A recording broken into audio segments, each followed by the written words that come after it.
Queridos amigos, menudo programa que os hemos preparado, porque vaya semana la que hemos vivido. Desde luego, no me gustaría estar en la piel, si es que existiera o existiese, del típico militante socialista que todavía conservara ciertas capacidades críticas y haya visto, haya apreciado, haya leído lo que se ha publicado en los últimos días relacionado con su partido.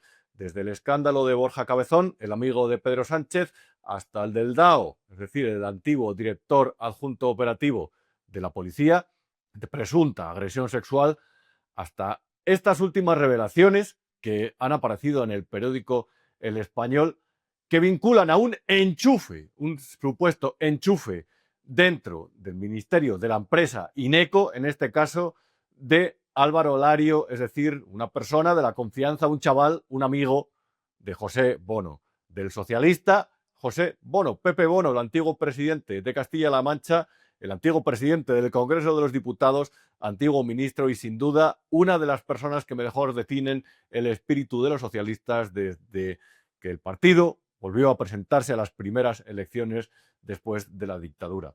Una vez más vuelve a surgir el nombre de Ineco, de la empresa pública, reitero, la que depende del Ministerio de Transportes. No es casualidad precisamente que Pepe Bono pidiera que enchufaran a esta persona, que colocaran en Ineco a esta persona a través de Koldo García, es decir, el asesor para todo de José Luis Ábalos, que estuvo al corriente de todo eso, como revelaban los mensajes publicados por El Español, y que evidentemente pues, consintió esa situación.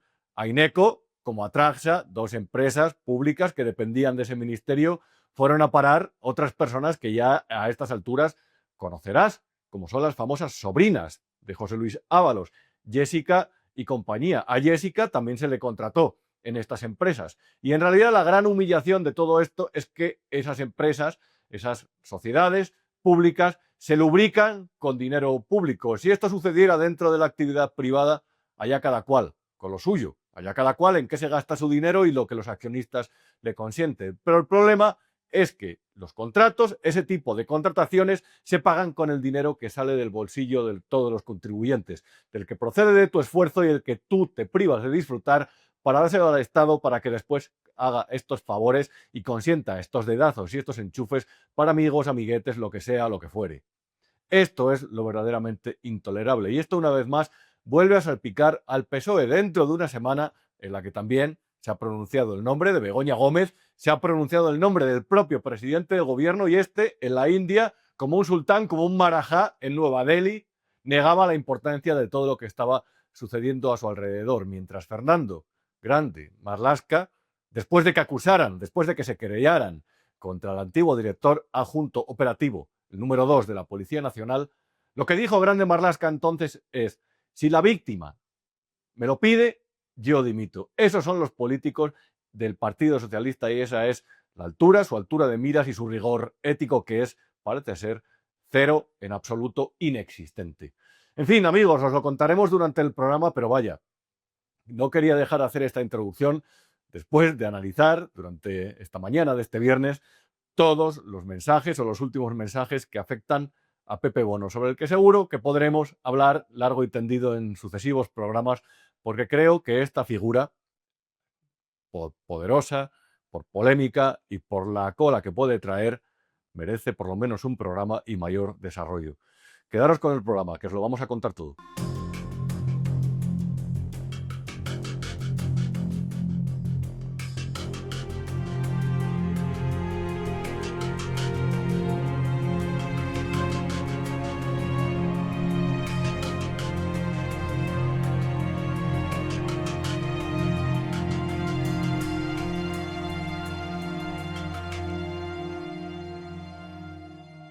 Queridos amigos, buenas noches, feliz viernes, bienvenidos una semana más a Lo que no te han contado. Y os tengo que decir una buena noticia, antes de nada, y es que hay alguien que ha venido a salvarnos. Hay alguien que se ha propuesto sacarnos del atolladero en el que estamos precisamente como consecuencia de la acción, entre otras cosas, que no solamente la única, de los gobiernos y del gobierno de izquierda en este caso. Ese es Gabriel Rufián. Cada uno en su casa y antifascismo. El derecho el derecho a la autodeterminación y la dignificación de las condiciones de vida en la de todos. Y es más, Grupo Interparlamentario Coordinado Común. Pues ya está. La izquierda radical que se había desinflado, la izquierda radical que en su día, en la época de la transición, cuando vio que el Partido Comunista de España no tenía la fuerza que presuponía antes de las primeras elecciones, inició un camino que derivó a principios de los 90, si no recuerdo mal el año, en Izquierda Unida. Como Izquierda Unida poco a poco se fue desgastando, llegando a su mínimo cuando se coaligó con el Partido Socialista de Almunia, de repente dio un giro. Es verdad que con Alberto Garzón remontó en aquellos primeros años de la crisis, porque hubo gente que culpó al capital estando Zapatero en el gobierno.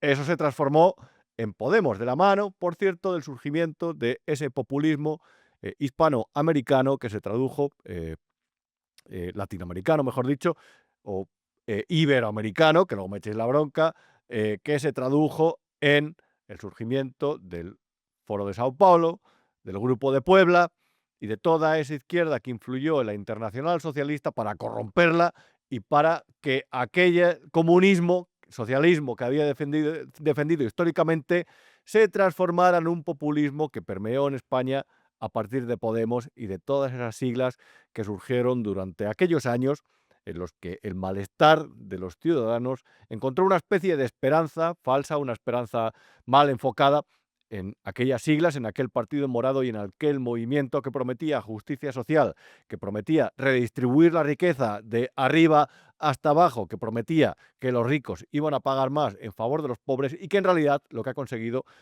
con Pedro Sánchez adoptando una parte de esas políticas es una mayor precariedad. Hoy en España se vive mejor que se vive peor, mejor dicho, que hace unos años. Hoy en España todo es más caro. Hoy en España salir a cenar un día implica un gasto, un esfuerzo mucho mayor que hace unos años. Hoy en España es imposible prácticamente para la mayoría de los españoles adquirir una vivienda en las zonas más tensionadas, que son donde más oportunidades de trabajo se generan. Hoy en España los precios en la compra, de la cesta de la compra, son más elevados que nunca y eso no es culpa de Juan Roch, al que llamaba indeseable el otro día Yone Belarra en la tribuna del Congreso. Eso es consecuencia de una economía poco competitiva, poco productiva, mal enfocada, en la que al final básicamente la falta de productividad, se traduce en salarios bajos y el encarecimiento de todo en general, de materias primas, de cadenas de distribución, se traduce en precios más elevados también y todo eso al final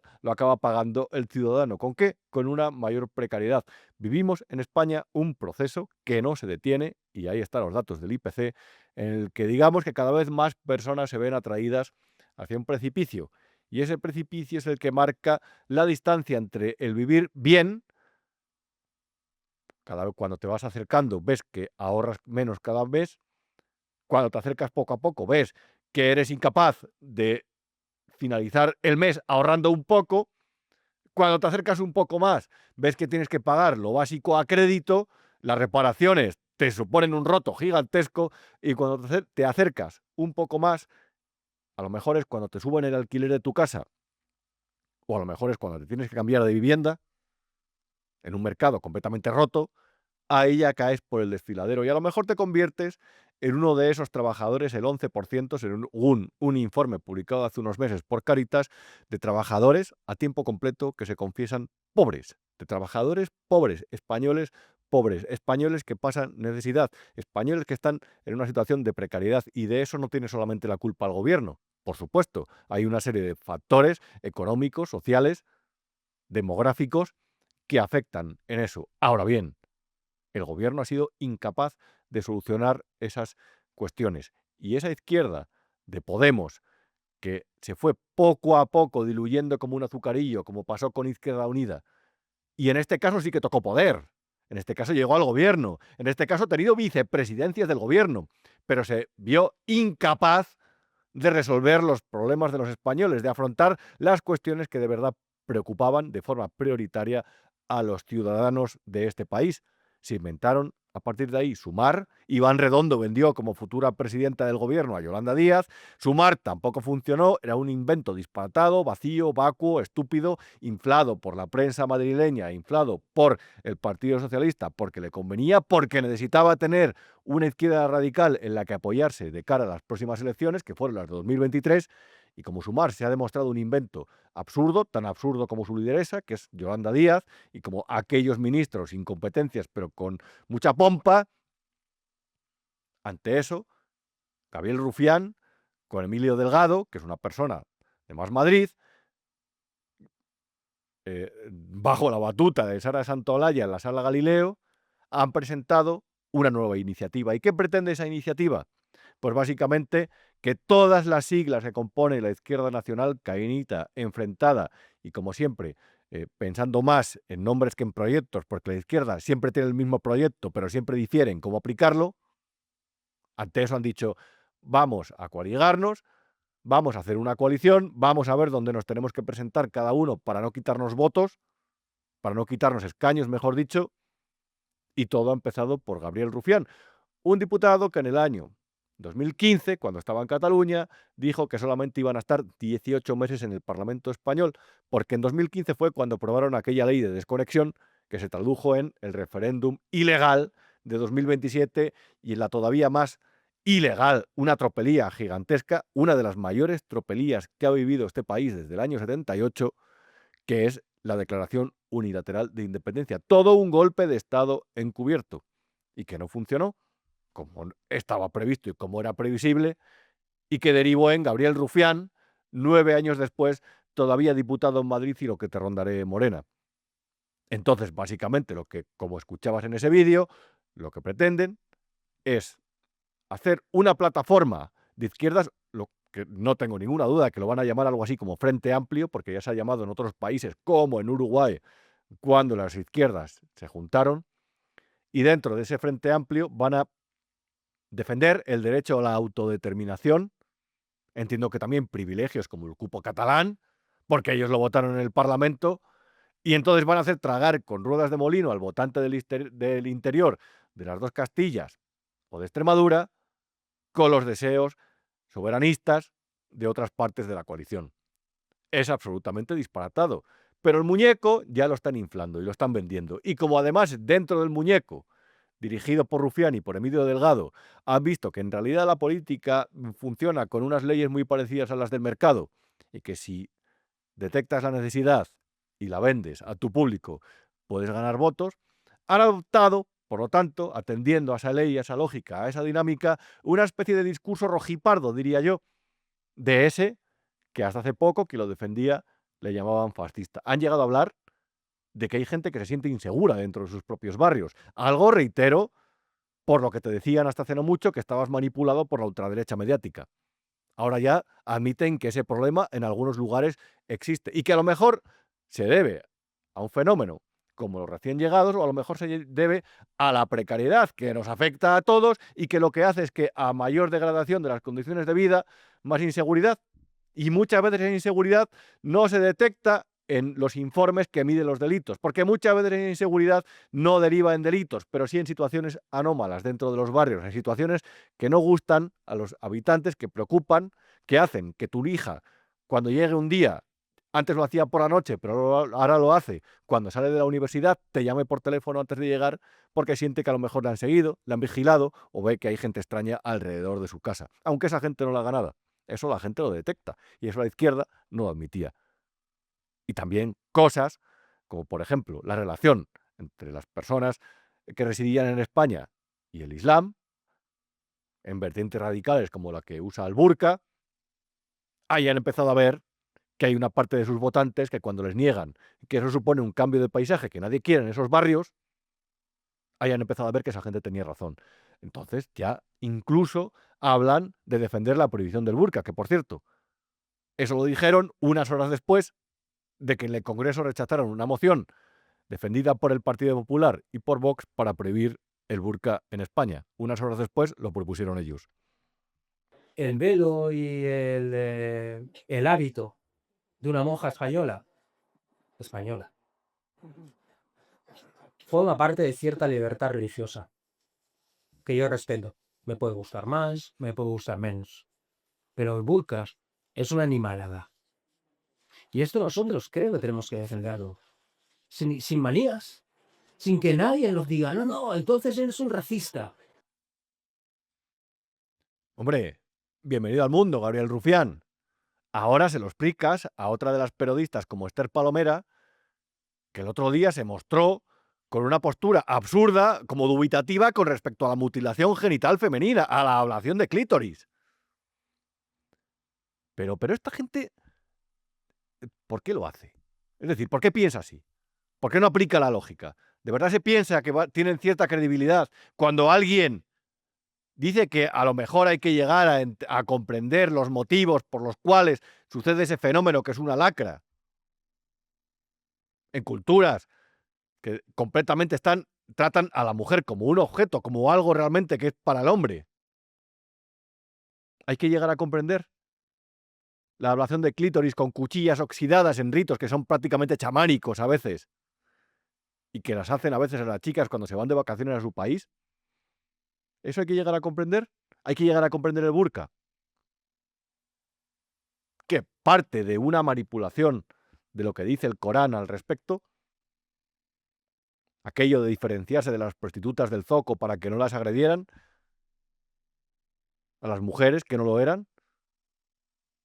Es que hay que saber de qué se habla, hay que leer, que eso es accesible, que no te tienes que leer el Corán entero, tienes que interesarse el por qué sucede eso y por qué eso derivó en el burka y por qué esa corriente radical en países musulmanes es la principal preocupación y lo que más ocupa a los servicios de inteligencia, porque saben que ese virus, el del islamismo, pudre sociedades enteras.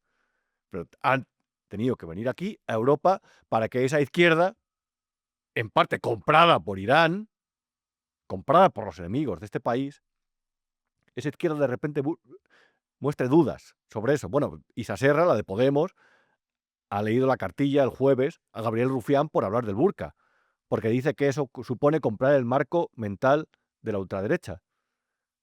¿Qué es esto? ¿Una batalla ideológica o algo que tenga que ver con lo que quieren los ciudadanos, con lo que reclaman, con las preocupaciones, con lo que se tienen que preocupar los políticos, no de librar una especie de guerra de ideologías? Hay gente en los barrios que cuando ve mujeres con burka se pregunta por qué. Y se pregunta qué les pasa a esas mujeres. Preguntarse eso no es ser xenófobo o racista. Es preguntarse qué pasa en casa de esas mujeres para que tengan que estar tapadas por la calle. Si una feminista de Podemos es incapaz de entender que eso es un síntoma de dominación, a lo mejor tiene una pedrada en la cabeza.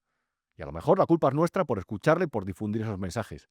¿Por qué hemos llegado a escuchar a esta gente? ¿Por qué hemos dejado que esta gente nos insulte? Cuando están fuera de la realidad, cuando viven en otro mundo. Y se ha normalizado tragarnos consignas tan estúpidas, irracionales y absurdas que cuando dicen algo normal, es que es normal que nos sorprenda.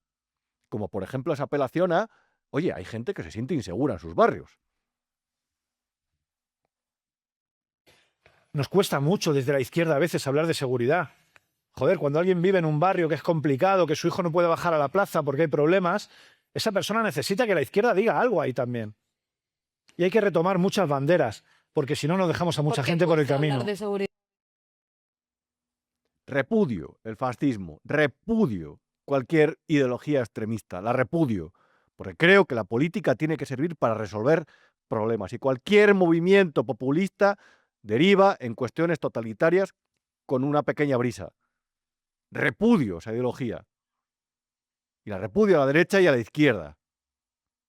El mero hecho de que intenten prevalecer ese tipo de consignas o ese tipo de argumentos chiflados sobre lo que debería ser la política, que es la gestión de los recursos públicos para que los ciudadanos vivan mejor, o por lo menos para que no vivan peor, la gestión mesurada, racional, utilitarista. Eso es lo que debería ser la política, no ideología. Yo no quiero ideología, mis políticos, lo que quiero es que gestionen bien. Y a partir de ahí, que influyan en la conciencia de los ciudadanos de la menor forma posible. Se tolera el patriotismo, por ejemplo, un elemento común, algo que lleve a los ciudadanos a sentirse parte de algo. Pero el resto de consignas, que son radicales, sobran. Sobran. Y el mero hecho de que a una persona, hasta el día de ayer, hasta el miércoles, hace 2 días, le llamaran fascista o racista por el mero hecho de detectar que en su barrio se sentía menos seguro, eso es escandaloso. Eso no debería tolerarse. Porque que te llamen fascista es de lo peor que te pueden decir en la vida. Es completamente peyorativo. Y esta gente, desde su superioridad moral, desde ese púlpito desde el que ha hablado a la sociedad durante los últimos años, lo ha llamado constantemente a gente normal, a gente que veía que algo no cuadraba, a gente que veía que esos mensajes triunfalistas del gobierno con el cuadro macroeconómico que hablaban de que España era el cohete de Europa, veían realmente que ellos cada vez tenían más dificultades para alquilar una vivienda, no digo ya para comprarla, cada vez pagaban más por hacer la compra básica, que donde antes eran 20 euros, ahora son 45, y la gente dice, ¿qué me están contando a mí? ¿Qué me están contando? ¿Por qué me criminalizan? Por ser un agricultor e ir a la ciudad a manifestarme porque considero que las políticas verdes me han subido el precio del combustible, por ejemplo. O de los pesticidas. ¿Estoy señalando algo que no sea cierto? Pues a esa gente sí le han negado sus problemas. Y ahora que la gente ha empezado a votar a otras opciones o a abstenerse porque ve que esa izquierda niega sus problemas, ya no solamente es que los resuelva, es que niega su existencia. Se produce ahí una señal que es completamente contradictorio, psicotrópica, diría prácticamente. Ahora intenta resucitar con un espacio que ellos definían fascista hasta hace no mucho. El caso es que desde los medios de ese entorno sanchista, de ese entorno de izquierda, entre ellos el que pagamos entre todos, Radio Televisión Española, están intentando inflar el muñeco. Hay alguno que habla ya de que tienen opciones de conseguir 60 escaños en las próximas elecciones si todos los grupos de esa izquierda se agrupan, forman una coalición. Pero claro, del intento artificial, yo no sé en qué quedará todo esto. A lo mejor tienen éxito y forman el Frente Amplio y es lo que le sirve a Pedro Sánchez para mantenerse otros 4 años en Moncloa. Porque ahora, con las encuestas y con la dinámica que sigue, lo tiene muy mal, es un cadáver político de momento, pero los muertos resucitan en política, que se lo digan a él en 2023. Lo digo por si la oposición de una santa vez se quiere poner las pilas y explicarnos qué quieren para España en el caso de que lleguen al gobierno. Mientras tanto, estos están haciendo movimientos. Y yo no tengo ninguna duda, y esto es una opinión personal, esto no es un hecho, es una opinión, que como vean cierto afán de ganar las elecciones, van a proponer un frente republicano. Lo van a proponer. Y eso va a llamar a mucha gente a las urnas. A lo mejor llama más a quienes son monárquicos o a quienes no son republicanos a la manera de que quieren estos que a los suyos. Pero ojo con esa baza, que como ellos vean que les beneficia, lo van a hacer. Lo van a hacer porque lo dicen abiertamente, lo que son. Y están en su derecho de defenderlo. Pero es que creo que la derecha nos está enterando. Y entre batallas intestinas, imposibilidad de los dos partidos para ponerse de acuerdo, filtraciones mamarrachas y derivados, ojo, cuidado, que no tienen asegurado llegar al gobierno. Y ellos lo están dando todo. Veía el otro día en Televisión Española este tuit que me parecía muy ilustrativo que decía: a una hora de que comience el acto de Rufián, está la calle abarrotada para una sala a la que entran 500 personas, por cierto. Pero bueno, ellos van haciendo su trabajo de campo. Van haciendo ese trabajo de zapa, ese trabajo de la turra. Ya lo he visto en más cadenas de televisión, privadas en este caso, y en más periódicos digitales, que incluso emitieron en directo este acto. Porque lo que quieren es resucitar a esa izquierda, porque es lo que necesita Pedro para seguir en el gobierno. Tanto es así que han puesto toda la carne en el asador, que han llamado a su Belén Esteban particular, a la nueva princesa del pueblo, me refiero, para que haga de maestra de ceremonias, Sara Pérez de Santaolalla. Gracias a todas y a todos por acompañarnos hoy. Gracias de verdad. Esto es ilusión, esto es esperanza y esto es debate. Yo creo que Gabriel y Emilio y Gabriel, no necesita grandes presentaciones, no por las tantas entrevistas de uno o por los TikTok de otro. Y mientras tanto, en paralelo, mientras ellos hacían esto, tenían encima de la mesa un asunto, digamos, caliente. Un asunto que vuelve a cuestionar aquello de que son el gobierno que había puesto en el centro de todo a la mujer, el gobierno del escándalo de Paco Salazar. No llevaron ni siquiera a la fiscalía las denuncias que habían recibido en su canal ético. No llevaron a la fiscalía esas denuncias. Es el gobierno que está coaligado con la fuerza, que parece ser que tampoco se había enterado de lo de Íñigo Errejón. No me refiero a lo de aquella, la Muliá. Me refiero a otras denuncias anónimas que también recibieron. Y ya sabéis que yo no soy partidario ni del Me Too, ni de la cultura de la cancelación, ni de confundir términos, ni por supuesto de vulnerar la presunción de inocencia. Errejón no es culpable de nada. Ningún juez la ha declarado culpable, como tampoco los Paco Salazar. Pero cuando esos casos pasan en la oposición, se tiran al cuello. Cuando necesitaron o cuando hicieron coincidir la publicación de las denuncias anónimas sobre el director de cine Carlos Bermúdez, coincidiendo con la entrega de los premios Feroz, a la que fueron Urtasun y Yolanda Díaz, a decir que iban a hacer un código, una especie de protocolo para evitar los abusos en los rodajes, ahí no respetaron la presunción de inocencia de un director de cine. Cuando publicaron lo de Julio Iglesias, tampoco respetaron la presunción de inocencia. En cambio, cuando les salta un escándalo, a ellos lo tratan de una forma muy diferente a la oposición. Y ojo, viceversa también. Porque cuando sucede al contrario, la oposición dice que el gobierno está contrarrestando. Son unos irresponsables. Irresponsables. Y quienes lanzaron toda esta dinámica o asumieron para sí mismos esa cosa de la cultura de la cancelación, juicios populares, procesos sumarísimos, son unos irresponsables.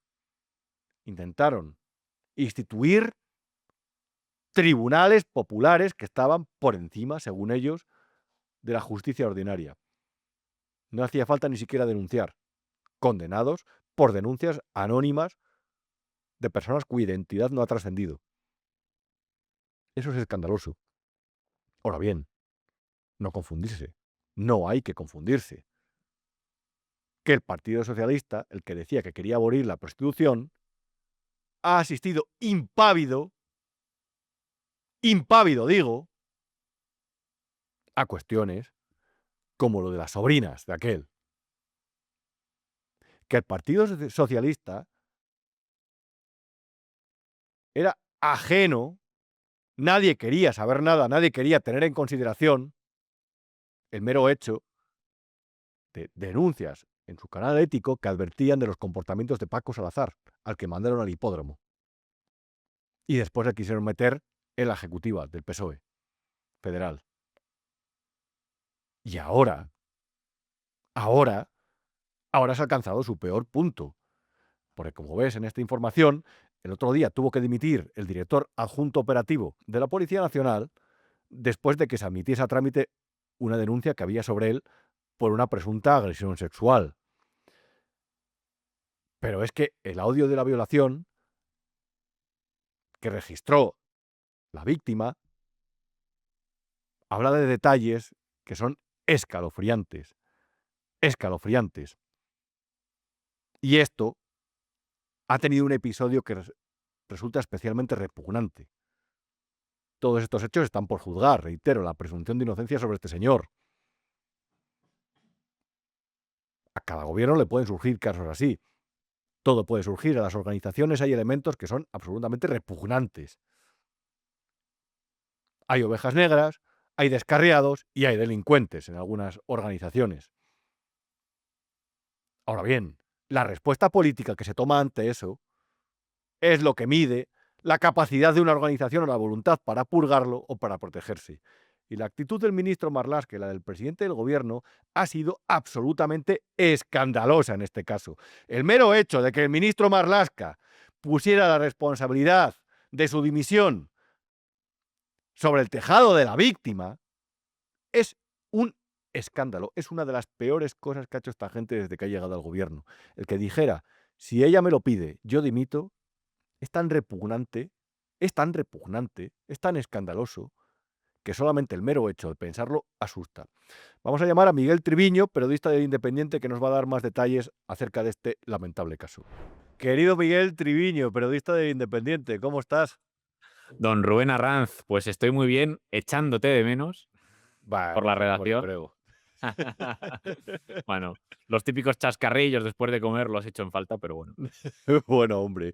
Joder, la verdad es que había decidido llamarte porque ayer estaba echando un vistazo a lo que habías escrito y ahora has escrito ya del ex DAO, es decir, el director adjunto operativo de la policía. eh, y yo quería preguntarte cómo lo ves. Esto, de verdad, ya no digo lo de la querella, que me parece absolutamente escandaloso, pero sobre todo la Mm. actuación posterior, tan escandaloso, tan grave es como parece. Hombre, es lo que tú dices. La querella, los hechos que se describen en ella es como para echarse a temblar. Y hay que tener en cuenta que la presunta agresión sexual se produce el 23 de abril, pero ella tarda, la víctima tarda varios meses en pedir la baja. De hecho, la pide, si no recuerdo mal, el 14 de julio, y en ese periodo de tiempo, bueno, es presumiblemente cabe esperar que se produjeran todo tipo de presiones. Algunas se reproducen en la propia querella, pero bueno, desde luego que la actuación parece indicar que ha sido, bueno, absolutamente insoportable para un Estado democrático Sí. como se supone que es España, vamos. Hablabas en una información que los delitos Mm, a los que se puede enfrentar este señor suman penas de 27 años de cárcel. sí, sí, sí, está acusado de 4 delitos, de agresión sexual, de coacciones, de malversación de caudales públicos, porque no hay que olvidar que presuntamente, ya sabes que soy muy pesado, Sí, Rubén, pero hay que respetar siempre es la así, presunción sí. de inocencia, que utilizó coches, móviles de la policía, hasta el piso, porque es que el piso donde se produce la presunta agresión es el piso que a José Ángel González le corresponde como director adjunto operativo de la Policía Nacional. Es que es una cosa Sí. tremendamente grave, ¿no? Entonces también le han metido el delito de malversación. Y el otro ahora mismo, Rubén, no recuerdo cuál era, eran en total 4 delitos. Y sí, sí, en el tipo penal más grave, los 4 sumaban 27 años de prisión, evidentemente. Vale, pues mira, eran coacciones, lesiones psíquicas, Eh, mm, malversación de caudales públicos y agresión sexual, que son exacto. las cuatro. Claro, ¿cómo podemos explicar a la audiencia, Miguel, cómo sucedió todo según relata la denuncia, sobre todo cómo fueron los movimientos de ambos? Porque si no recuerdo mal, o si no he leído mal, mejor dicho, se desplazó a buscarles un coche conducido por un policía. Hasta donde ya he leído tantas cosas, Rubén, y con Sí. la denuncia, pero yo juraría que, Mm. que ella acude al restaurante donde el ex DAO está comiendo junto a un comisario, y luego él le pide que la traslade, es la presunta víctima la que le traslada al piso donde luego se producen los episodios de agresión sexual. Según se relata en la denuncia, ella es muy reticente a subir al piso.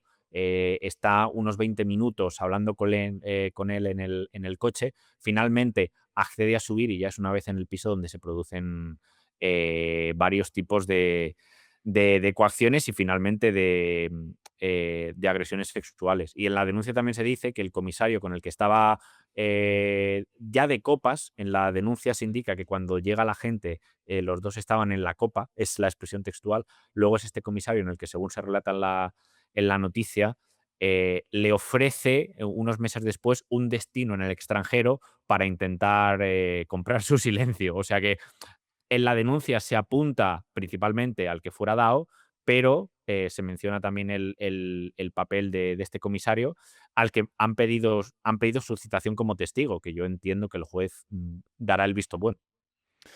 Yo lo que me sorprende, y no sé qué opinas, y la verdad es que es un poco opinión en ese sentido lo que te pido, eh, parece que hay mecanismos de protección de la víctima que aquí no han funcionado como es debido, ¿no? Bueno, Rubén, hasta el punto de que es que la víctima, que es una agente de policía, no denuncia en una comisaría. Es que se va directamente al juzgado. Al juzgado. Claro, es que sí, bueno, Mm. como tú, vamos, coincido plenamente con tu opinión. Evidentemente, aquí hay mecanismos que han fallado. Yo, evidentemente, no puedo saber, nadie puede saber si Marlaska o el director de la policía eran conocedores de estos hechos. Eso es algo que solamente saben ellos, pero es que el hecho de que no lo supieran no le resta ningún tipo de gravedad al asunto, porque estamos hablando del número 2 de la Policía Nacional cometiendo agresiones sexuales contra un agente de la policía en dependencias oficiales del cuerpo. O sea, es que Es increíble. es el tope del escándalo. O sea, Sí, sí, es decir, no se puede ir más allá. y todo además en un partido en el que había aparecido previamente el caso de Paco Salazar, las Mm, cuestiones de Ábalos y de Koldo, y en un partido que simplemente quisiera recordar que cuando en las primeras elecciones, después de la moción de censura, después de que toman posesión, eh, dijeron que la mujer iba a tener, y la protección de la mujer y la igualdad iba a tener un papel central dentro de sus políticas.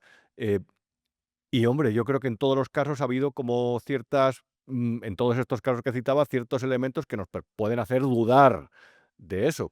De hecho, a mí me llama mucho la atención porque, claro, este hombre, el ex DAO, el ex director adjunto operativo, si no recuerdo mal, tiene 67 años mm. y no ha sido destituido oficialmente. Es Ni decir, parece, jubilado, o bueno, Rubén. no había sido destituido, mejor dicho. Parece Mm. que alguien estaba esperando a su jubilación para que cobrara todos los complementos, ¿no? No, Rubén, es que, de hecho, el Ministerio del Interior aprovechó, entre comillas, el verbo, pero bueno, realmente es lo que Mm. hicieron, la DANA para no jubilar al DAO, al que por edad le correspondía haberse jubilado en diciembre de 2024, y promulgaron un decreto argumentando que en una situación de emergencia el director, o sea, la policía no podía prescindir del director adjunto operativo, ¿no? O del que venía siéndolo, porque José Ángel González estuvo en ese cargo desde que Marlaska llegó a ministro del Interior tras la moción de censura en 2018, ¿no? Y aprovechando que ocurrió la DANA, promulgaron este decreto y ha podido mantenerse en el cargo. Y como tú bien dices, Rubén, y algo al respecto creo que voy a publicar este fin de semana, por cierto, precisamente Mm. por eso y de las consecuencias que puede tener para él o las consecuencias de que no haya de que no le hayan echado, sino de que él haya renunciado, ¿no? Porque él lo que ha dicho, creo que fue a Antena 3 en unas pequeñas declaraciones, fue que en cuanto se tuvo conocimiento de la denuncia, que para proteger el nombre de la Policía Nacional, que renunciaba a su puesto. Y a mí también me ha sorprendido, no sé qué te parece, Miguel, eh, un poco la reacción del gobierno de Marlaska. Prácticamente era la de asunto zanjado. Mm, Es decir, yo no sabía nada, mm.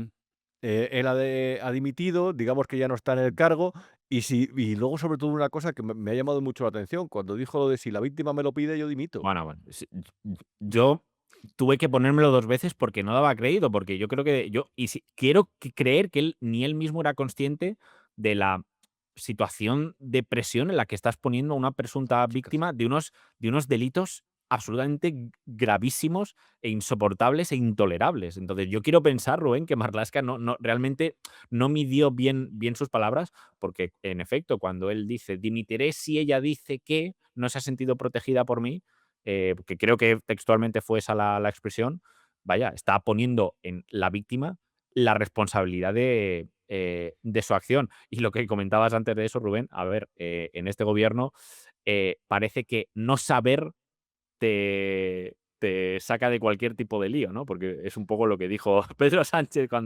cuando primero cayó Ábalos y cuando después cayó Santos Cerdán, que él no sabía nada, y parece que el no saber, el no ser consciente de lo que sucede, es que, Rubén, o sea, para hacer una analogía, eh, para Marlaska, el DAO puede ser perfectamente lo que Santos Cerdán o Ábalos eran para Pedro Sánchez. Es buenísima esa analogía, porque es verdad y la gente además lo va a entender mejor, el número 2, es decir, la persona en la Exacto. que se apoyaba, claro. El número 1 es el director general de la policía, que ese es Mm. Francisco Pardo, y el Sí. número 2 es el DAO.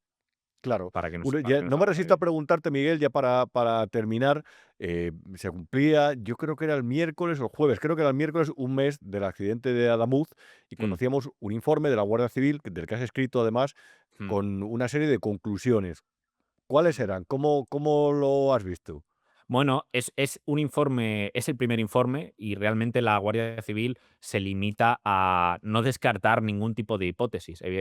Sí que mencionan la rotura de la vía como una de las posibles causas del descarrilamiento del Irio, que luego provocó el choque con el Albia. También apuntan como una de las posibles causas a la falta de mantenimiento, pero bueno, un poco en la línea de lo que dijo la CIAF, ¿no? Este El otro comité de estamento más. investigación, sí. Exacto. Pero bueno, está en fase prácticamente preliminar y ya te digo, es un primer informe que además se entregó, que ha trascendido ahora, pero que se entregó hace ya unas semanas, por lo que, bueno, imagino que todavía la Guardia Civil tiene mucho trabajo por delante, porque claro, aquí estamos hablando de que a quien se le atribuya la responsabilidad final de ese accidente se le van a imputar una cantidad de delitos, bueno, pues eso,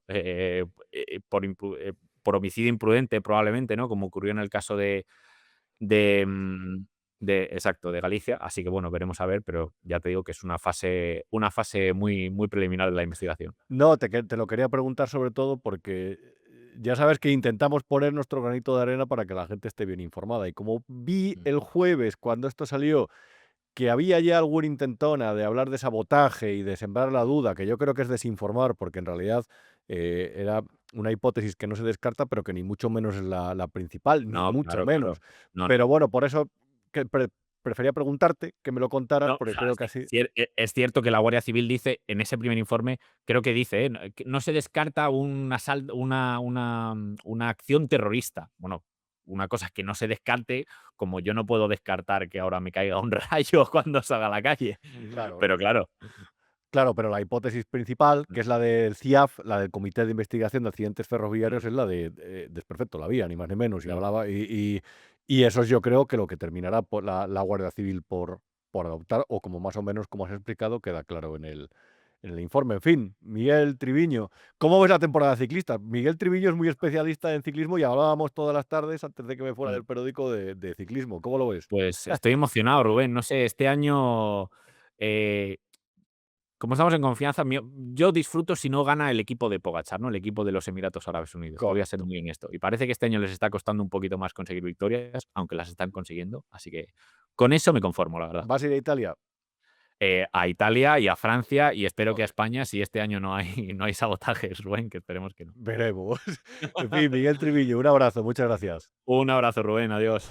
Y aquí, en esta captura, ahora puedes ver los detalles que publicó en primicia OK Diario sobre cómo fue eh, lo que dice la querella, la denuncia que esta mujer, la policía, presentó contra su superior. Yo no los voy a leer porque me parecen repugnantes. Si quieres y no lo has leído, para la pantalla, busca la noticia y ahí puedes tomar conciencia de lo que esta mujer ha denunciado en un juzgado. Y sabes que en OK Diario escribió una amiga del programa que es Pilar Los Santos, que es su presidenta, de hecho. Vamos a llamarle para que nos cuente más detalles al respecto. Querida Pilar Los Santos, ¿cómo estás? Pues aquí siendo fan tuya allá donde vayas. Nada, pues equivocada completamente. Yo fan de OK Diario, como siempre, que Pilar Los Santos es presidenta de OK Diario, la conocéis, pero no está de más la presentación, por si hay algún despistado. Y a ver, pues como publicáis todos los días varias exclusivas, fuisteis de los que más detalles dio, de hecho, de los terribles hechos que se imputan al ya ex DAO. eh, y quería preguntarte por tu opinión, porque parece que el partido más feminista de la historia no fue especialmente diligente a la hora de tratar a la víctima. Bueno, lo primero es que como me has dado la oportunidad de venir aquí a hablar de mi libro, pues entonces aprovecharé para contarte que efectivamente en OK Diario publicamos la primicia de la querella. Lo cual además no solamente fue una primicia de la querella, al parecer para el gran público, sino también para el DAO, que es, según dice el Ministerio del Interior, se enteró por la prensa, es decir, por nosotros, de que le habían denunciado por una violación. Por lo tanto, pues aberrante. Y luego, el partido más feminista de la historia, pues es perfectamente normal que tenga un DAO que viola, teniendo en cuenta que está dirigido por el yerno de un proxeneta que ha hecho toda su fortuna familiar a base de prostituir mujeres, que según la propia ideología del Partido Socialista, eso significa que ha hecho dinero a través de violar a mujeres, porque en el PSOE sabes que como son abolicionistas piensan que la prostitución es la violación sistemática de mujeres. Por lo tanto, pues me parece perfectamente coherente elegir un perfil así, un pervertido, un guarro, un violador, un ser profundamente repugnante, porque además los detalles de la violación son absolutamente terribles, con un añadido, que es que además en este caso la violación está grabada porque ella, que creía que iba a tener una conversación pues muy difícil con el DAO, evidentemente no se imaginaba que la iba a violar, pero sí creía que iba a tener una conversación muy difícil con el DAO, grabó el momento. Y luego además hay mensajes de texto en los cuales el DAO le dice, esta es la primera vez que me niegas el sexo. O sea, que es que, quiero decir, es que aquí de 1000 veces 1000 el DAO va a acabar en prisión. Entonces, bueno, esto es una cosa absolutamente terrible. Claro, porque esa es una de las cosas que se sospecha, ¿verdad? Que ella pudo denunciar esta vez porque fue la que se atrevió a grabarla, pero se sospecha que hubo más episodios. Bueno, desde luego lo que está claro es que el DAO se había aprovechado por activa y por pasiva de su posición jerárquica de superioridad con ella, que había tenido ya otros intentos de acercarse a ella, a pesar de que, porque ellos habían mantenido una relación sentimental antes, una relación que además era compleja, no solamente por una cosa muy importante, que es por la relación de superioridad jerárquica que tenía el DAO respecto a ella, sino también porque él era un hombre casado y por lo tanto pues no podían llevar la relación de una manera abierta, sino que bueno, pues era una relación secreta con los condicionantes que sostienen, que eso tiene, y lo que había provocado es que pues eso se habían generado unas situaciones pues un tanto violentas porque ella en un momento dado decidió terminar la relación y él no lo aceptó. Él no lo aceptó hasta el punto de que seguía pues llamándola de manera insistente, seguía aprovechándose de esa relación de superioridad jerárquica con ella, llamándola y evidentemente ella es que es el jefe del jefe del jefe de su jefe. O sea, el DAO, para que los que no conozcan la jerga, bueno, la jerga o la organización policial, es el, digamos, el uniformado número uno de la policía. Entonces, claro, si el DAO te llama, pues tienes que acudir, porque, pero claro, es que a ella no la estaba llamando el DAO, la estaba llamando su exnovio, si queremos verlo así.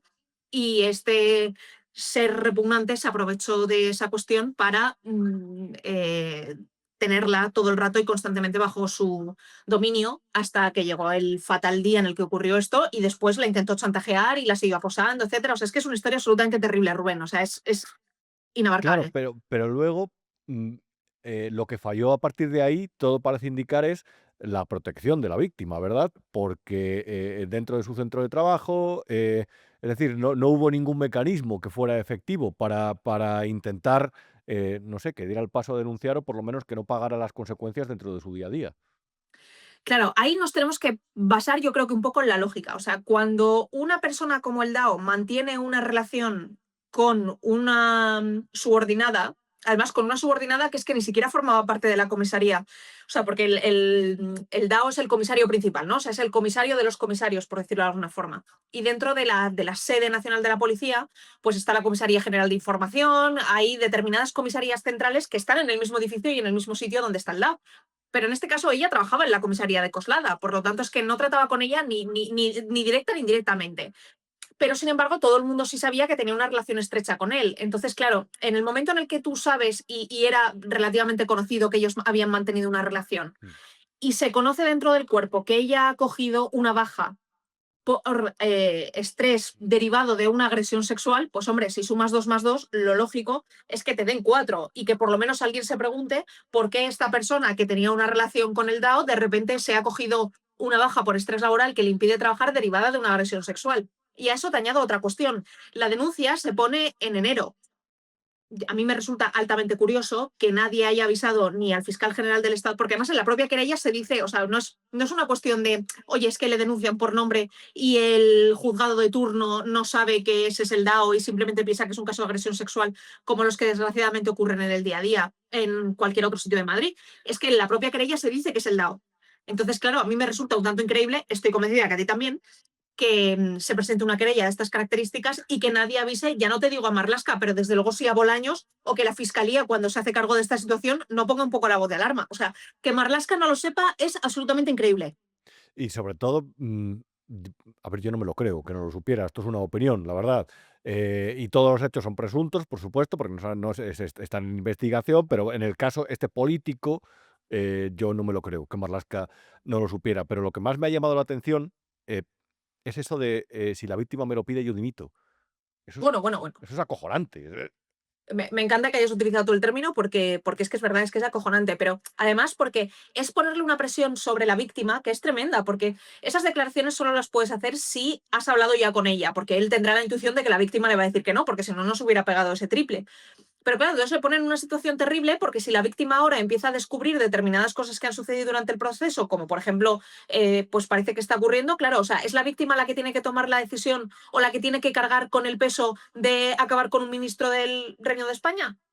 O sea, si él piensa, claro, es que, porque entonces, ¿qué pasa? Que es que tiene que satisfacer los intereses políticos de los unos y de los otros. O sea, no solamente tiene que preocuparse porque él ha violado nada más y nada menos que el DAO, que es el jefe directo de la policía, con el agravante de que la policía es quien tiene que protegerte. O sea, es que, quiero decirte, esto es como cuando se habla, por ejemplo, aunque sea una analogía un poco extraña, es cuando se habla del caso de la pederastia en la iglesia y tiene razón la gente en indignarse de manera particular con la pederastia en la iglesia porque es que la iglesia es quien te tiene que proteger espiritualmente. Entonces es doblemente terrible que en la iglesia ocurran este tipo de cosas. Pues en la policía es lo mismo, es que la policía es quien te tiene que proteger. Entonces, que el máximo cargo de la policía sea un violador, presunto en este caso, pero vamos, con muy poca presunción, porque es que hay una grabación en la que demuestra que lo hace, pues es una cosa absolutamente terrible. Que encima se le tenga que hacer cargar a ella con satisfacer los intereses políticos de los unos o de los otros, es una machistada, pues acorde al personaje. Es que además, y ya con esto no te quiero detener más, Pilar, pero quiero saber tu opinión al respecto. ¿No crees que ya la sensación de impunidad o de pérdida de contacto con la realidad del gobierno ha hecho que en estos casos no vea el efecto que causa sobre los ciudadanos en que nadie dimita, nadie pida disculpas, parece que todos los zanjan con lavarse las manos, con yo no me enteré, yo no sabía nada, Santos Cerdán, quién es ese hombre, lo de las chicas de Coldo y Ábalos que íbamos a saber nosotros, Paco Salazar no sé, el Down... Y aquí parece que no pasa nada, que se lavan las manos. ¿No crees que han perdido el contacto con la realidad o que actúan ya con una impunidad o tan lejos del ciudadano mm, que parece que han renunciado a hacer política? Bueno, yo creo que la oposición también tiene una parte de responsabilidad enorme, porque 46 muertos después, Óscar Puente ayer fue el rey de la sesión de control al gobierno. Es verdad. Entonces, claro, cuando ha ocurrido algo así, en la que después de toda la que montaron con la Dana durante todo este año, o sea, es que, quiero decir, es infinitamente más responsable el Ministerio de Transportes de lo que sucedió con el accidente de Adamuz, como es evidente, porque o sea, las vías no las crea Dios, ya que estamos en un modo religioso. La lluvia sí cae del cielo, pero las vías no caen del cielo. O sea, ahí hay o corrupción o mala ejecución o algo, pero desde luego hay una mano del hombre. En el caso de la Dana, no. Y después de todo lo que le han hecho, que Óscar Puente sea en su propio lenguaje el puto amo de la sesión de control ayer, pues es responsabilidad de la oposición. Entonces, ¿cómo no van a pensar que pueden salir vivos de estas si han salido vivos de 46 muertos después de la elección absolutamente macabra que han estado dando durante un año entero con la Dana? Es que, vamos. 46 muertos vamos, es que este es el partido que se supone que protegía a las mujeres y a los trabajadores. Y es que ya no solamente son las 46 víctimas, sino que también Rodalíes, el Cercanías de Cataluña, que Bueno, es además, el que cogen todos los días las personas que se desplazan del área metropolitana a sus trabajos, que son muchos de origen humilde, es que no funcionaba. Es decir, es que es un gobierno que es que se envalentona pese a que no funcionan las cosas. Yo no he Bueno, visto una cosa igual en mi vida. y luego la parte importantísima de que lo has dicho muy bien al principio, pero es que creo que no hay que dejar de señalarlo, que es el tema de que o sea, nuestro país está presidido por el yerno de un proxeneta. Es que esto parece como, o sea, que lo decimos ya del tirón y parece casi un eslogan, pero es que es gravísimo. O sea, España está presidida por el yerno de un proxeneta. Un señor que ha hecho su fortuna familiar a base de prostituir a hombres y a mujeres, algunos de ellos menores de edad, según muchos testimonios. O sea, es que es de una gravedad tan sumamente enorme que ese mismo presidente del gobierno, que se dice, como tú muy bien decías, el más feminista de la historia, además haya provocado que salgan violadores a la calle, además haya desprotegido a las mujeres con las pulseras de AliExpress, que además haya colocado a prostitutas en empresas públicas, que además tenga a la mujer penta imputada, que además tenga al hermano procesado, que además tenga al fiscal general condenado, que además tenga a sus dos secretarios de organización en prisión, hombre, o sea, quiero decirte, es que parece que es relativamente normal que tengan la sensación de impunidad si después de absolutamente todo eso las calles no arden. Joder, Pilar, esto es como cuando te cantan las 40. Sabes que las has hecho, pero cuando te las dicen todas juntas te hace Joder, más es daño, fuerte, joder. ¿verdad? Mira, el otro día, te voy a decir, el otro día veía en Twitter un tipo que decía en plan de, fíjate, es que Pedro Sánchez ha hecho tal, tal, tal y cual, y se había olvidado de lo del hermano. O sea, tú imagínate que el hermano de Feijóo estuviera procesado por haber sido enchufado en la Xunta de Galicia. Es que tendríamos monotema, o sea, los especiales de Televisión Española que te tendrías que tragar, o sea, serían, pero vamos, o sea, día, noche y fiestas de guardar. Asociación de afectados por Bueno, bueno, el bueno, enchufe bueno, del por hermano, supuesto. claramente. Vamos, habría de todo. Pero, Pero por bueno, supuesto. en fin, Pilar, Y ahora los estamos Santos. en este punto, que es lo último que te decía, y ya te dejo en paz, que me has llamado aquí para 5 minutos y te estoy dando el programa. Vamos, como si son pero 20. Y de hecho, si quieres, seguimos hablando un rato, porque me encanta hablar contigo. O sea que. No, pero vamos, es que, o sea, tú fíjate lo sumamente grave que es esto, que ya se nos olvidan cosas como que el hermano del presidente del gobierno está procesado por corrupción. Es que se nos olvide eso es más grave que el hecho en sí. Es que además no tiene la sensación, eso está muy bien, es una buena reflexión y la hacía con otro periodista esta semana, de el máster de Begoña. Es decir, el software de Begoña está tan lejos ya, Guacalúa, todo eso está tan lejos ya que parece que se nos olvida, pero también parece que estamos un poco blindados. Ya ahí a la gente parece que le ha dejado de afectar tanto ya la corrupción, que sigue cayendo un goteo de casos, de informaciones, eh, y eso yo creo que les beneficia con el tiempo y estoy seguro que va a Por utilizar esa supuesto. baza. Bueno, es que la utilizan porque es imposible asimilar el volumen de información que hay cada día. Es imposible. O sea, es que no podemos estar cada día haciéndonos cargo de la información. O sea, el otro día, cuando empezaron a salir los WhatsApps que está publicando ahora El Español, muchas de las informaciones estaban más o menos claras porque además venían de. O sea, Koldo ya las había hecho públicas en la entrevista que nos dio justo el día antes de entrar en prisión, si te acuerdas de esa entrevista. Sí. Entonces, en esa entrevista había revelado muchas de esas cosas y ahora todo se comprueba que efectivamente decía la verdad porque aparecen esos WhatsApps. El primer día, cuando se publicó la primera información del Español en la que hablaban sobre el caso de la OMT, es un caso gravísimo y la gente era incapaz de entenderlo por el volumen de información que tiene, que ya le decía en plan de, pero esto de la OMT, ¿de dónde sale? ¿De dónde vienen? ¿De dónde tal? Y de por sí solo es un escándalo lo suficientemente gordo como para que el presidente del gobierno tuviera que dimitir.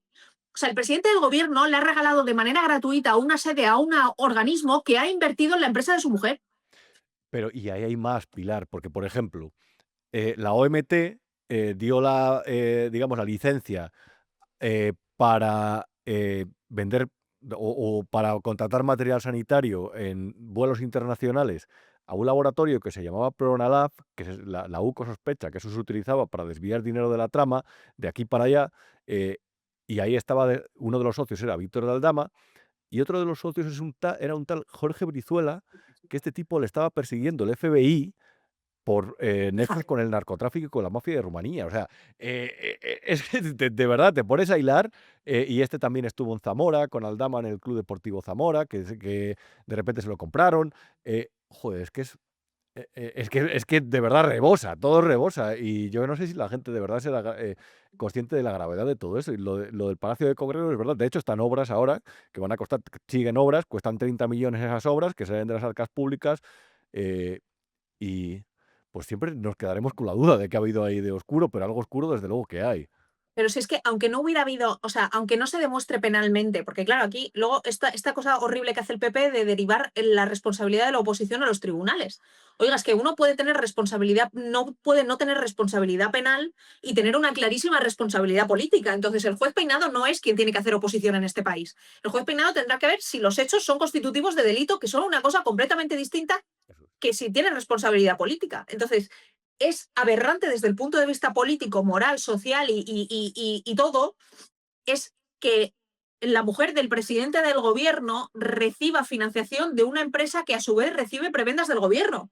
Es que, o sea, en el compliance que le hacen al típico autónomo que tiene una empresita pequeñísima, le obligan a cumplir con miles de requisitos de compliance por el que si de repente tiene o sea, si regala un boli a un cargo público de no sé qué, bueno, tienes que tener, vamos, 200 millones de justificaciones porque si no parece que tienes un caso de corrupción enorme. Y sin embargo, mientras el autónomo no le puede regalar un boli promocional a un diputado, no vaya a ser que luego legisle sobre algo que tenga que ver tangencialmente con eso, la mujer del presidente del gobierno recibe financiación de una empresa que luego a su vez recibe un edificio público en nombre de todos. O sea, qué bromas está. Es alucinante, la verdad. Pilar Los Santos, presidenta de OK Diario, un placer tenerte por aquí. Oye, ya sabes que estás siempre invitadísima, que me encanta hablar contigo, que Y a mí también bueno, contigo. comunicas fantásticamente, así que oye, encantado siempre de tenerte por aquí. Un abrazo. Un abrazo. Esta semana, desde luego, como puedes ver, es una de las típicas en las que le rebosan escándalos al gobierno, y El Español ha publicado una serie de informaciones, mensajes de Ábalos. Ellos dicen que han accedido a cientos de mensajes de Koldo, mejor dicho Ábalos es Koldo García, y ahí de esos mensajes se han deducido una serie de informaciones como esta, por ejemplo, la que habla de la relación entre Begoña Gómez, sabida por Pedro Sánchez, según dice, con el que era el presidente de la Organización Mundial de Turismo. Entonces yo te quiero explicar un par de cosas aquí, porque como aquí vienes a informarte el viernes, cuando ya, digamos, en un estado de relajación, y hasta ahora ya, aproximadamente 10 menos algo, ya estarás en el sofá sin querer leer noticias. Básicamente lo que te tengo que decir es algo, esto lo investigué hace un tiempo, eh, todo se puede empezar a relatar desde el año 2019. ¿Qué sucedió ahí?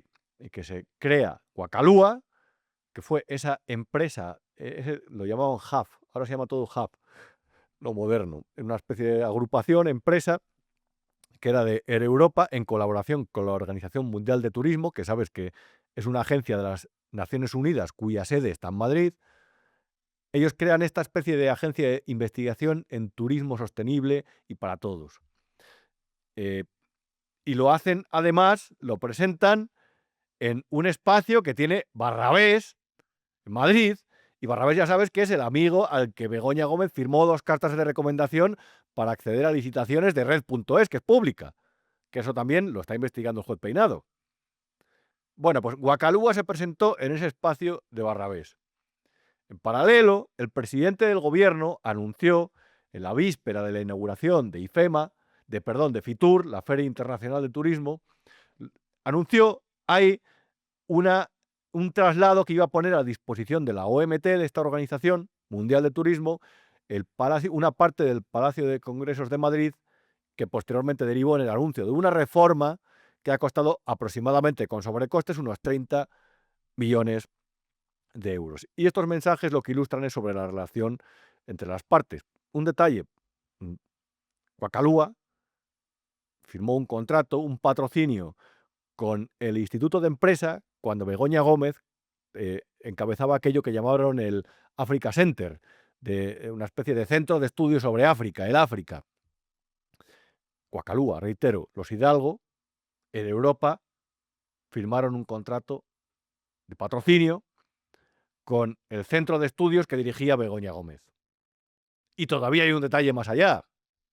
En la reunión de la Organización Mundial de Turismo que se celebró en el otoño de 2019 en San Petersburgo, estuvo Begoña Gómez con Javier Hidalgo y con una persona que era asesor de Air Europa en aquel entonces, como también durante el rescate de la aerolínea.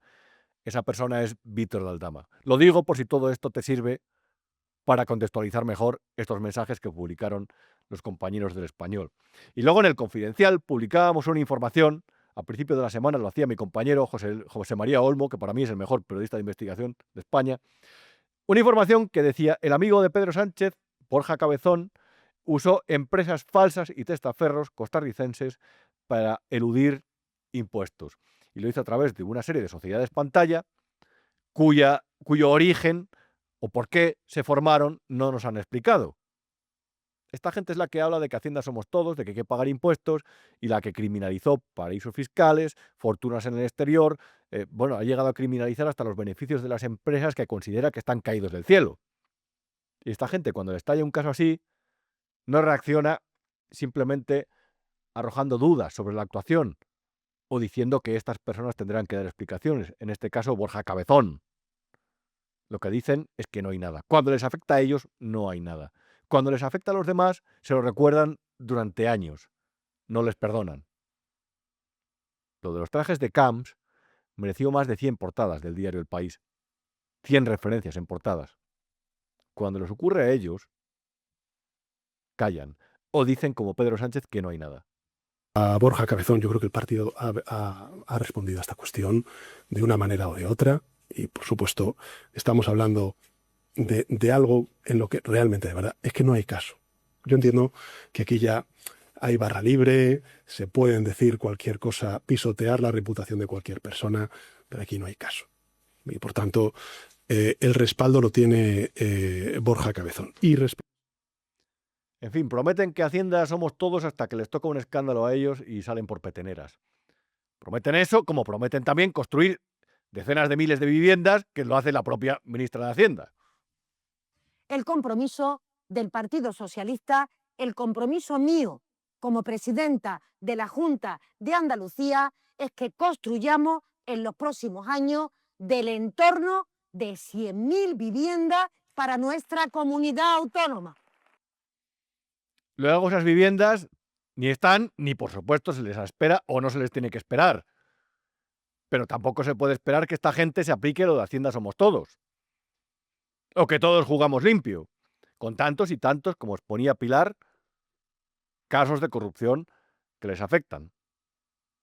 Pero bueno, he considerado interesante, más allá de todo esto, como se ha vuelto a hablar de testaferros, de sociedades en paraísos fiscales, y como Esaú Alarcón, que es amigo del programa y que es un tipo estupendo, había escrito en su blog este artículo que dice, no somos todos Numaria. Numaria, por cierto, era el despacho en el que surgió aquello de Imanol Arias y Ana Duato, y con su antigua productora, el escándalo este de evasión fiscal, juicio se ha celebrado ya, y vi que era muy interesante este artículo, y como venía perfectamente, venía al pelo, que no tengo, como puedes apreciar, a nada que seas un poco perspicaz o que no seas invidente, como venía al pelo este tema, el asunto de la fiscalidad, de sociedades en paraísos fiscales, el secreto bancario, y aún me había pasado esto, pues he decidido llamarle para que nos explique un poco todo esto, para qué se utilizan estos paraísos, estas empresas,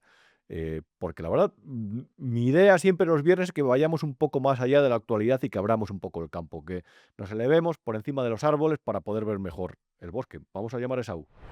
Querido Esaú Alarcón, un gusto tenerte de nuevo por aquí, ¿cómo estás? Muy bien. ¿Y tú? Pues muy bien, mira, estaba leyendo en fiscalblog.es, que es tu blog, el que tienes ahí con algunos autores, muy interesante, y me habías pasado un artículo anteayer, y además voy a leer los 2 primeros párrafos, porque creo que a la audiencia le va a gustar. Maldita la hora en que se le ocurre a uno cenar escuchando un canal de YouTube. Ayer extraje una enseñanza y es que no se puede alimentar el estómago a la vez juntando la comida y la bebida habitual con los 2 minutos de odio orwellianos. No volverá a pasar. Bueno, bien, empezamos bien, pero es que Saúl sigue.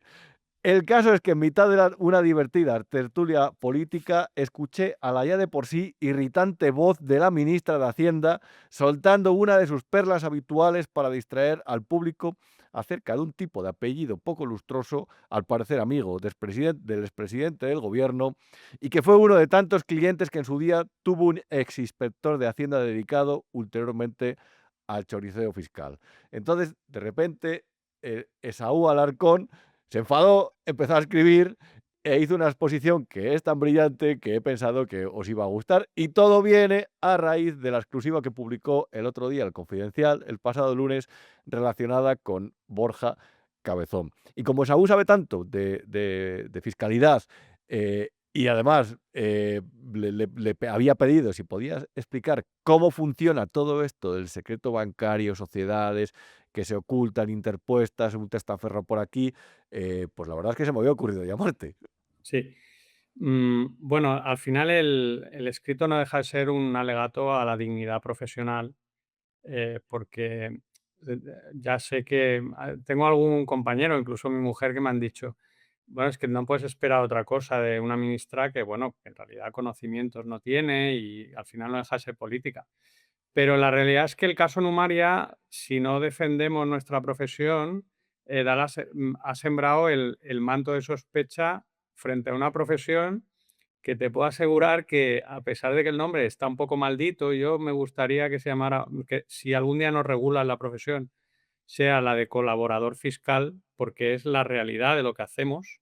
Pero es que, claro, hay un manto de sospecha y en realidad somos unos gestores privados de lo público, que hacemos todos los modelos, damos toda la información. Entonces, a mí me sabe mal sobre todo por esa gente que está currando en el día a día con este tipo de cuestiones. Entonces, por eso bueno, pues eso, me sentó un poco mal la cena. Más allá de eso, es que además en la tertulia posterior era el programa de Jano García, vamos. Lejano. En la tertulia posterior hablaron de secreto bancario y, bueno, determinadas cuestiones que yo sé de muy pocas cosas en la vida, pero es que resulta que mi tesis doctoral tiene mucho que ver con todas esas cuestiones. Gané una sentencia en Luxemburgo que ha dado lugar a tumbar a la normativa de Montoro, que precisamente tenía que ver con todas estas cuestiones y por eso creo que es bueno conocerlo. No se trata tanto de secreto bancario. Se trata de que hasta el año 2014, 2016, la gran mayoría de países, bueno, había muchísimos países que todo el mundo llamamos paraísos fiscales o países con secreto bancario. Por ejemplo, Suiza no es un paraíso fiscal, nunca lo ha Sí, pero sido. una pequeña cosa, perdona, Esaú. Sí, sí. Esta semana había una información, y en resumidas cuentas, que es de un amigo de Pedro Sánchez, Borja Cabezón, Mm. una persona que ocupa un cargo orgánico en el PSOE, que se había descubierto, el Confidencial, mi compañero José María Olmo, que Mm. tenía una serie de sociedades, se hablaba de paraísos fiscales, Correcto. hablaba de un testaferro por aquí y por allá, y eso básicamente se hace para pagar menos impuestos. Bueno, hay dos motivos. Uno, un paraíso fiscal es un sitio de baja tributación, pero lo más importante es el secreto bancario, la opacidad, ¿vale? Y a raíz del 11M, Obama luchó denodadamente por acabar con el secreto bancario, no por una cuestión fiscal, sino porque detrás del secreto bancario están los delitos, está el blanqueo de capitales y está el dinero del narcotráfico, de la droga y del terrorismo, ¿vale? Y luchó para eso. Toda esa ola dio lugar a una serie de normativa que acabó con un convenio, CRS, que es un convenio multilateral por el cual, de una forma absolutamente novedosa, se ha obligado a todos los países civilizados a cruzarse información de no residentes. De forma que los antiguos paraísos fiscales o, como decían tus colegas, países con secreto bancario ya han dejado de existir, ¿vale? Eso ha tenido una derivada en España que ha dado la sensación de que ha sido Montoro el que lo ha hecho, pero en realidad esta ventaja, esta novedad, viene de Obama, ¿vale? ¿Qué ocurre? Que hay dos tipos de países incumplidores. Uno, países incivilizados, donde además de no cumplir, no hay seguridad jurídica. Pero no seguridad jurídica de lo que pensamos de Venezuela o España. No, no, seguridad jurídica de que vas por la calle y son zonas militares o metes dinero ahí y el dinero no vuelve o no vuelves tú. Sí. Entonces, hay zonas sensibles donde puedes meter dinero, pero vete a saber lo que ocurre con el dinero. Y luego hay países, quedan 10 países que hoy en día se consideran jurisdicción no cooperativa, que es el nombre que se utiliza ahora mismo, y esos son los que continúan sin cumplir con esa obligación, ¿vale? Entre esos no está Costa Rica, ¿vale? No está Costa Rica, que aparentemente cumple con esta obligación. Pero, por ejemplo, está Panamá. Panamá es uno de los grandes incumplidores que sigue ahí. Pero los antiguos paraísos como Bahamas, como Tortuga, como Jersey, Guernsey, Suiza, Liechtenstein, todos estos sitios, Isla de Man, todos estos se han reconvenido y dan información de no residentes, ¿vale? Esto es la formalidad y lo... ¿Qué ocurre? Que hay maneras de saltarse este secreto bancario, ¿vale? Hay maneras y la más sencilla es que en ese país se te considere residente fiscal. Es decir, simular que eres doble residente, ¿vale? ¿Por qué te explico esto? Porque la forma más sencilla de conseguir una residencia en esos países es a través de la nacionalidad. Y Y por ahí entra lo de República Dominicana, esa política que tiene. efectivamente, República Dominicana, Costa Rica, Panamá, Bahamas, ¿vale? Pues hay determinados países donde con la nacionalidad tienes y pagando determinadas cantidades, unos depósitos que se pagan cada cierto tiempo, cada no sé cuántos años, unos dólares, 50.000, lo que sea, obtienes la residencia. Al obtener la residencia ahí y hacer la vista gorda a esos países, a que realmente tu residencia está en otro lado, ¿qué ocurre? Que los bancos ya no tienen esa obligación formal de dar información a la administración española. Moraleja, hay determinados países que sigue siendo el reducto donde tanto delincuentes como políticos tienen grandes capitales, ¿vale?, mediante esta trampa permitida y amparada por bancos. Te puedo asegurar que a nivel europeo eso es inviable, porque hasta el banco más cutre que se te pueda ocurrir o el país que te dé, pues por ejemplo, Andorra, ¿vale?, que tiene fama. Andorra, los bancos son auténticas como los bancos españoles, que para abrir una cuenta te piden hasta el carnet de tu abuela, ¿vale? Sí. Y el origen de los fondos de no sé qué. Pues los bancos andorranos son auténticos bancos civilizados, europeos, perfectamente. No puedes hacer eso. Pero la realidad es que hay esos países. Aquí ocurre, ¿qué ocurre con este caso concreto y con todo lo que rodea esto? Pues que da la sensación de que hay un nexo común que está en esa zona caribeña, porque es que resulta que hay una familia que tiene una flota de aviones, que resulta que también tiene la nacionalidad y la mujer del presidente también. Entonces, bueno, existe esa situación que es difícil de controlar, porque la realidad es que no eh, tiene que ser la administración tributaria española está ciega ante esa situación. Tienes que actuar a través de un juez, pero el juez se tiene que dirigir a un juez nacional de allí, entonces es complicado obtener la información. Lo único que se puede seguir es el flujo del dinero, conseguir un hilo del que tirar y conseguir a través de ahí llegar al origen de los fondos y conseguir saber dónde viene. Ahora bien, perdona, No, es que me parece muy interesante lo que estás contando, por favor.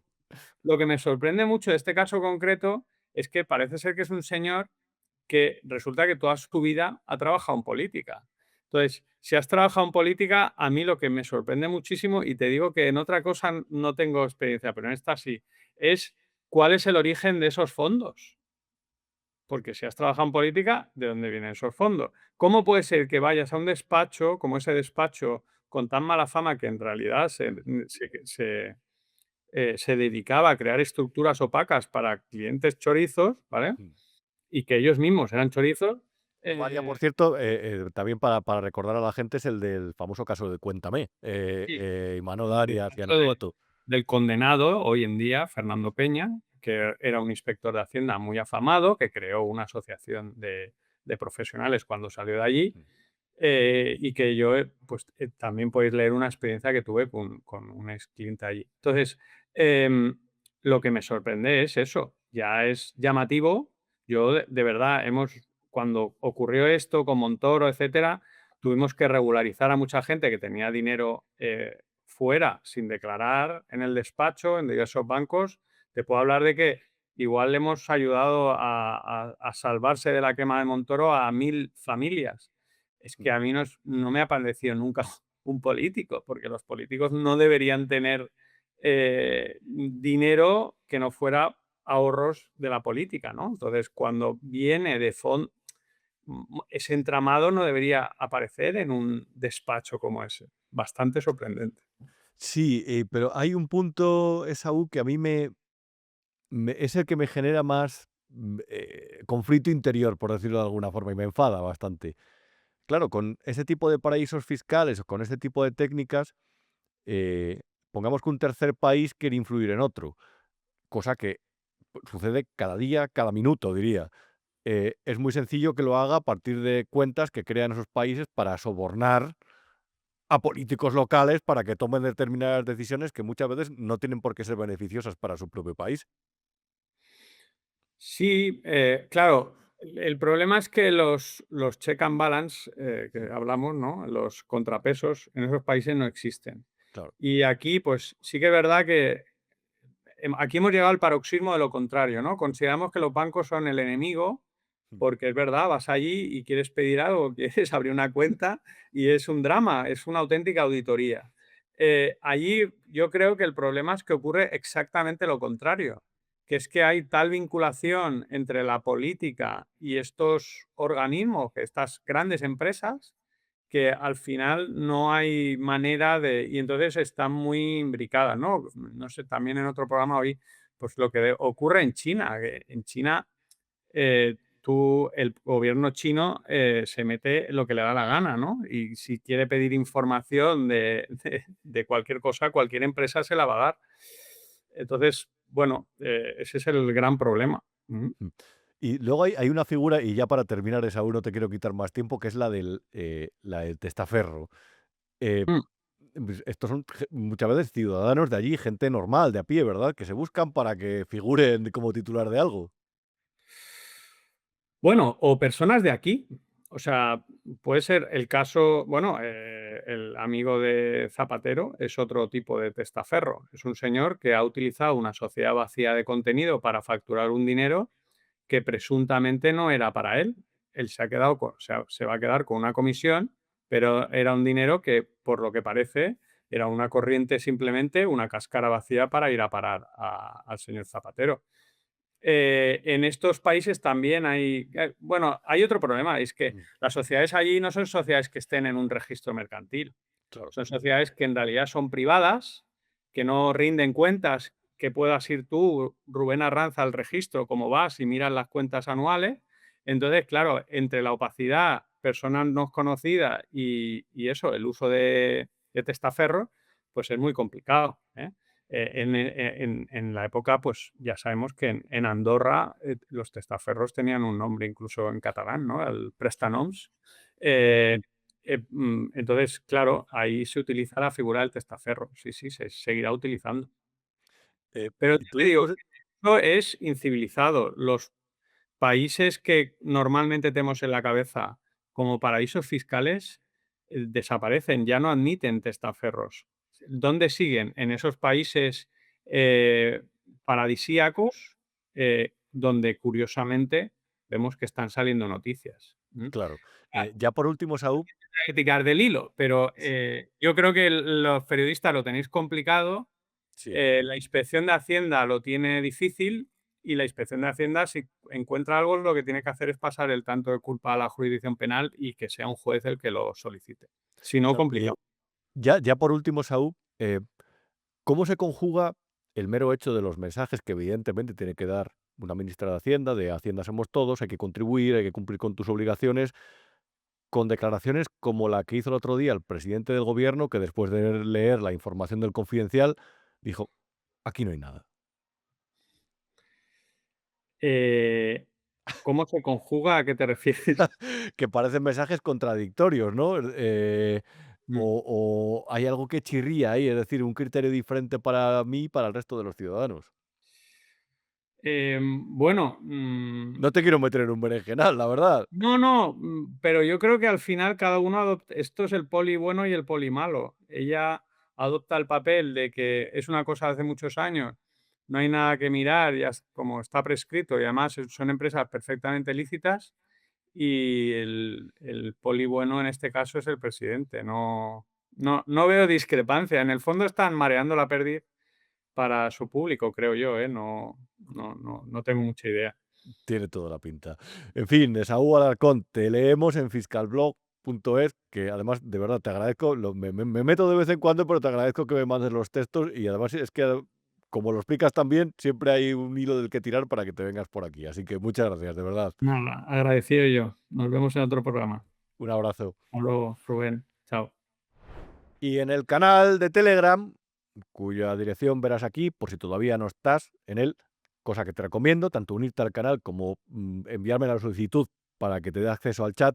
Sabes que cada semana hago una pregunta, además de que vosotros tenéis cada vez conversaciones, un mayor flujo de mensajes, de conversaciones. No tengo que moderar nada. Bueno, de hecho, he tenido que moderar uno que era de spam hoy y lo habéis detectado vosotros antes que yo.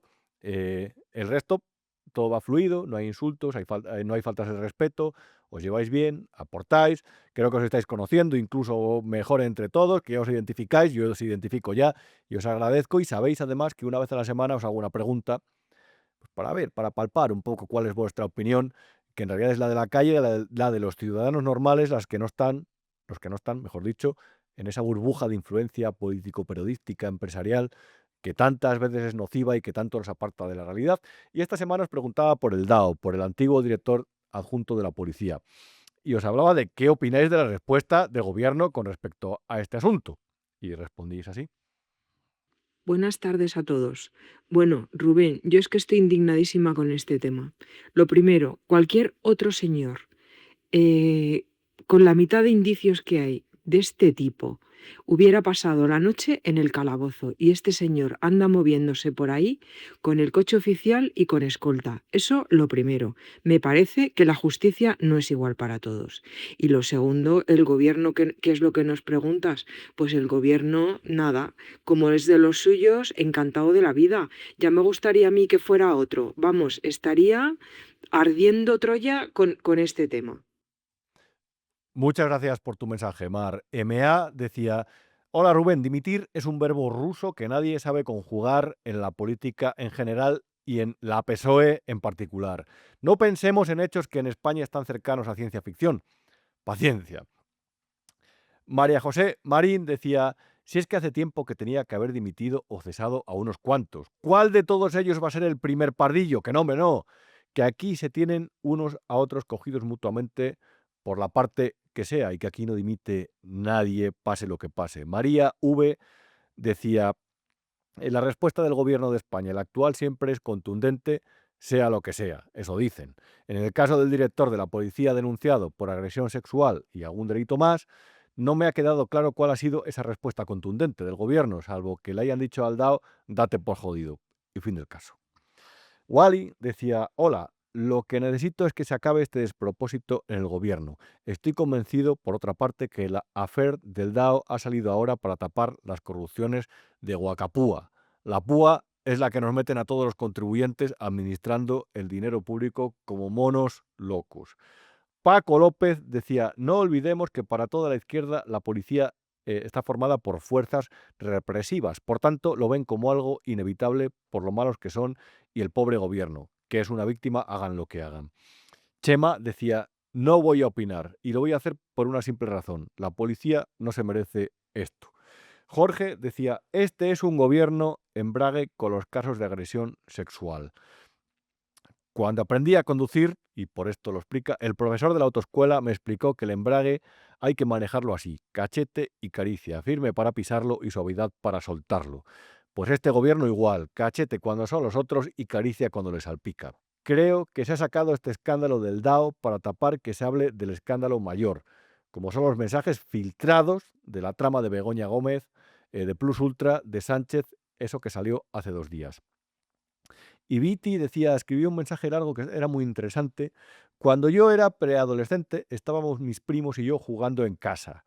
En un momento, mi primo más pequeño que yo le quitó un juguete a mi prima, que era más pequeña que él, y nos reímos cuando ella fue a intentar recuperarlo. Mi primo, al ir ella enrabietada, le hizo burla y nos seguimos riendo hasta que él, sin medir la fuerza, la empujó y se golpeó contra la pared y la niña empezó a llorar. Mi madre, que estaba en la cocina, llegó, miró la escena y preguntó qué pasaba con esa calma de madre que avecina la tormenta. Yo, el mayor, arrogante como pocos, me adentré y conté lo que había pasado quitándole importancia. Mi madre, con aquella calma fría, cogió el juguete, se lo devolvió a mi prima y mi primo estuvo castigado un par de días. A mí me castigó una semana. Cuando protesté diciendo que no había hecho nada, mi madre me enseñó que la culpa de algo mal hecho no la tiene solamente el que lo hace, sino el que, aun sabiéndolo y pudiendo evitarlo, lo permite. Y esto último en realidad es lo más grave. Creo que esta historia se aplica al caso del DAO estupendamente. Gracias, Viti. La verdad es un mensaje fantástico. Lo he dejado para el final porque me parece estupendo, inteligente y sabio. En fin, amigos, aquí termina el programa de hoy, esta edición número 76 de Lo que no te han contado. Empieza la primavera, por fin, después de estos días en los que te decía, quédate por aquí, como dice siempre Raquel, que es otra de las que está en el grupo en el sofá, con la mantita y con lo que no te han contado. Pero te voy a seguir pidiendo que te quedes por aquí, pese a que haga mejor en la calle, aunque sea que nos escuches de camino, en el parque, donde te vayas a pasar tu tiempo de ocio, porque creo que siempre aquí tenemos algo que contarte. Por supuesto, sabes, además, que en B1, además de ofrecerte contenidos exclusivos todos los días de la semana, incluido el fin de semana, te recomiendo que te quedes. Sabes, además, que tenemos una tienda que es freedomcollection.es, donde puedes encontrar camisetas, sudaderas, tazas, una amplia gama de productos con cuya compra nos ayudas, y además con cuya compra yo creo, o con un vistazo vas a encontrar cosas, productos, prendas, que estoy seguro que te van a gustar. No tengo ninguna duda de que si eres espectador del programa ya tienes por lo menos alguno de los productos o estás pensando si comprar alguno. Así que, en fin, te animo a hacerlo. Amigos, feliz fin de semana, gracias, buenas noches, nos vemos aquí la semana que viene en Lo que no te han contado y estos días aquí en Big One. Un abrazo a todos.